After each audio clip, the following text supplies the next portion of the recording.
Jangankan kita, malaikat pun tertipu dengan Jokowi. Ya, jadi jangan salahkan Bu Mega, Mas Eros.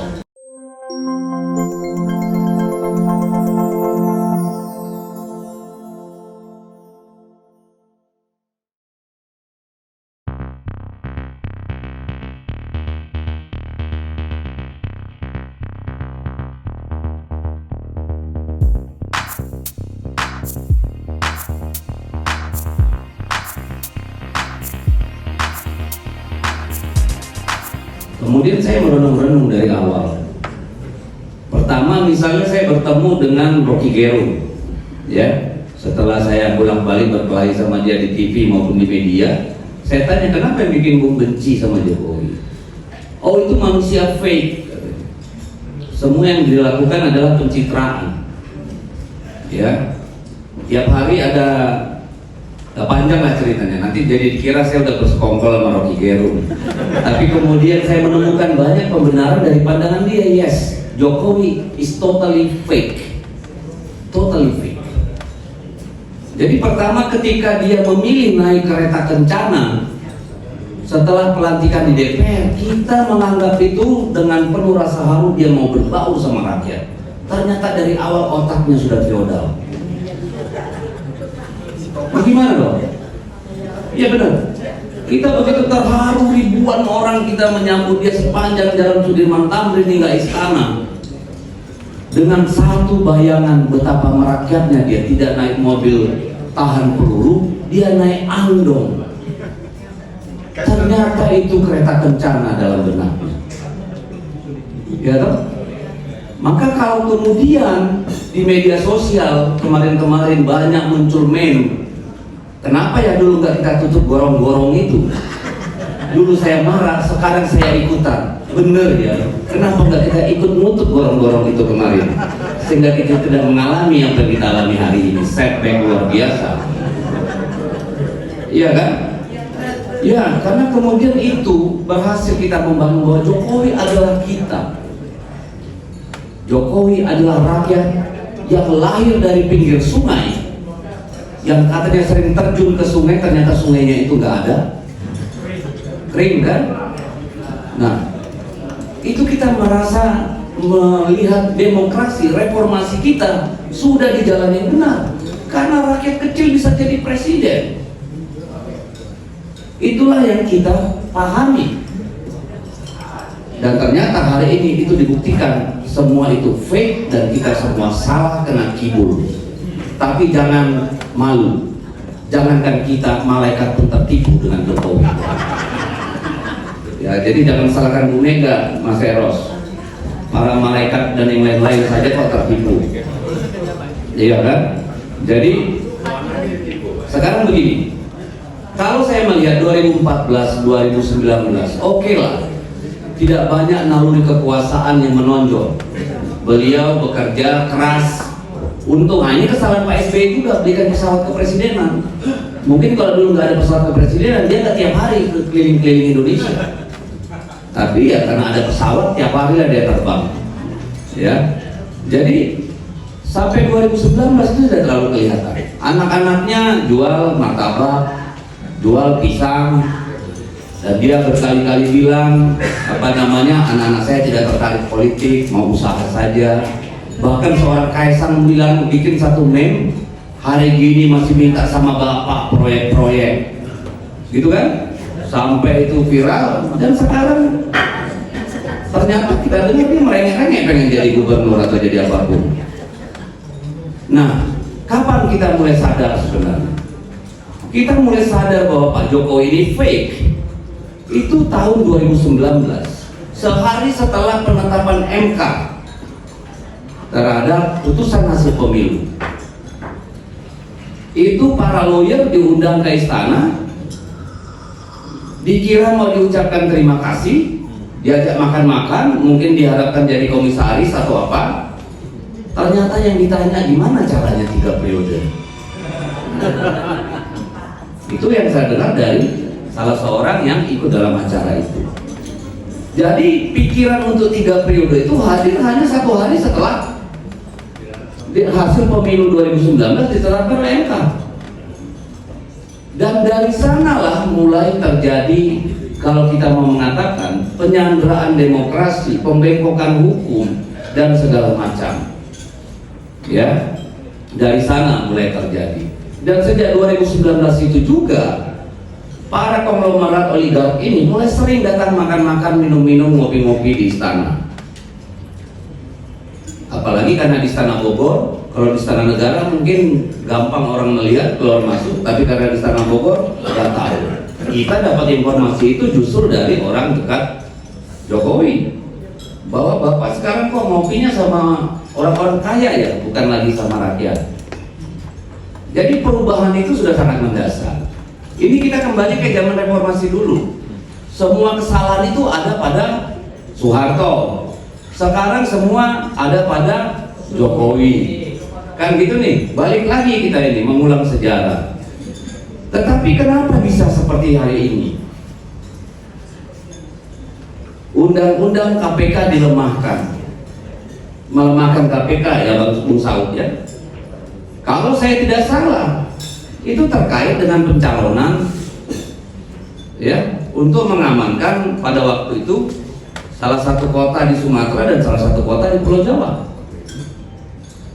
karena tidak mau ada masalah, dan berhasil. Kita ikutan nih dengan harapan agenda cuma satu, ada Dewan Pengawas yang bisa menjaga kemurnian KPK. Yang terjadi bablas. Hari ini seperti kata Bung Saud, KPK itu diremot dari luar. Kalau kata siapa satu lagi komisioner Alex Purwata, ya independensi sudah nggak ada. Bahkan ketua KPK yang sekarang pejabatnya tidak mau mencalonkan diri lagi karena menganggap KPK sudah tidak benar. Bahkan kemarin keluar survei 61% rakyat tidak percaya lagi kepada KPK. Ya, jadi apa nih? Saya membayangkan Pak Jokowi itu, mungkin kita waktu SMA mungkin ya, SMA gitu, bacanya mungkin Alfred Hitchcock atau Kopiko. Saya yakin Pak Jokowi ini bacanya Machiavelli. Mungkin buku itu sampai lusuh di bawah bantalnya dia. Karena apa yang terjadi hari ini memang politik Machiavelli. No truth, no ethics, semuanya ya apa namanya, the ends justify the means. Tujuan menghalalkan cara. Bagaimana Mahkamah Konstitusi disandra yang akhirnya mengeluarkan keputusan seperti itu. Bagaimana Mahkamah Agung kemudian sama terjadinya. Nah ini kenapa? Orang bilang karena Jokowi pintar, Jokowi jenius. Kalau saya tidak, Jokowi nekat. Kalau menurut saya membedakan Jokowi dari presiden lain adalah Jokowi presiden paling nekat dalam sejarah.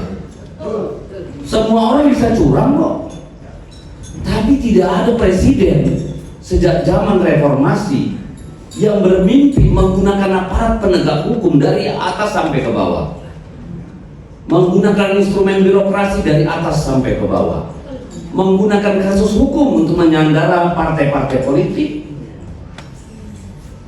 Jadi kalau sekarang orang bingung menentukan calon kepala daerah di Bali, di Jawa Tengah, di DKI, di mana-mana, karena kita sedang dalam kondisi seperti Orde Baru, state of fear, negara dengan rasa takut, orang takut bicara, orang takut bersuara.